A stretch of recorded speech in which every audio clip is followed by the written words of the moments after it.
Hello guys, আসসালামু আলাইকুম। আপনারা দেখছেন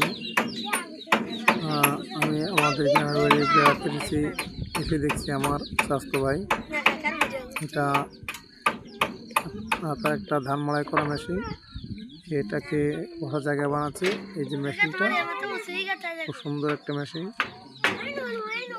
এটাকে সে ওই যে পাওয়ার ট্রাকটা দিচ্ছেন, সে বর্ষাকালে এটা দিয়ে জমি চাষ করে। এখন ধান কাটছে লোকজন, তার জন্য ধানগুলো আপনার গাছ থেকে ঝাড়ার জন্য এই মেশিনটা সে এখন গ্রামে গ্রামে ঘুরে ঘুরে এটাকে সে ধানগুলো ঝাড়বে, তার জন্য বসার একটা জায়গা বানাচ্ছে। আমি আপনাদের গাড়ির সামনে একটা দেখাচ্ছি, সুন্দর ডিজাইন গাড়িটার। আমি একটু এই পাশে দেখাবো আপনাদের।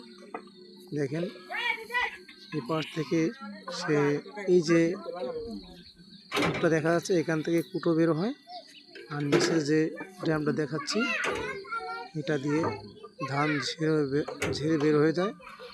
কার কার ভালো লেগেছে ভিডিওটা লাইক শেয়ার করে জানাবেন। ধন্যবাদ।